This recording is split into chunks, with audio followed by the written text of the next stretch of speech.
इन गंगाओं में नहाने से, कुंभ में डुबकी लगाने से, भागवत कथा सुनने से कभी भी पाप से मुक्ति नहीं होगी। दुनिया में आपने जो पाप कर्म किया है बंधुओं, वो कभी नष्ट नहीं हो सकता।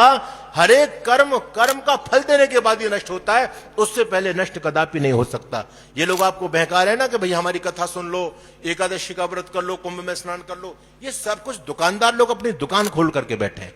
वेद शास्त्रों में कहीं नहीं लिखा। अच्छा बताओ, गंगा जी में नहाने से क्या पाप नष्ट हो सकता है? पाप कोई उपटन की तरह शरीर पर चिपका रहता है क्या? अगर शरीर पर चिपका रहता है तो भैया गंगा जी में नहाओ, थोड़ा शरीर को रगड़ो तो हो सकता धुल भी जाए।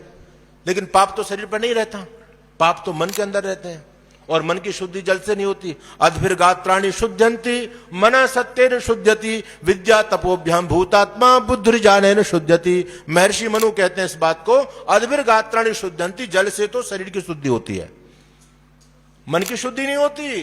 पाप शरीर पर नहीं चिपका रहता, पाप मन में रहता है। तो फिर गंगा में नहाने से पाप कैसे धुल जाएगा? भाई सोचने वाली बात है। अब आप मुझे ये बताओ कि भैया अगर गंगा जी के जल में नहाने से पापों से मुक्ति होती है तो पहली मुक्ति तो मछली की होनी चाहिए। गंगा के नहाने से जो पापी नर तर जाए तो मीन क्यों न तरे जिसके गंगा बीच घर है, और तरेगा तो वही जिसके हृदय में ही हरि है। और बहुत से लोग मंदिर में आके शंख फूंकते हैं, खूब ताकत लगाते, बोले शंख से मुक्ति मिलती है। अरे शंख के बजाने से जो पापी नर तर जाए तो गधा क्यों नहीं तरे जिसका शंख स्वईश्वर है? तरेगा तो वही जिसके हृदय में ही हरे। बंधुओं, इन गंगाओं में नहाने से, कुंभ में डुबकी लगाने से, भागवत कथा सुनने से कभी भी पाप से मुक्ति नहीं होगी। और जो व्यक्ति इस बात को कहता है, मैं चैलेंज के साथ में बैठ कहता हूं इस बात को, शास्त्रार्थ करे हमसे।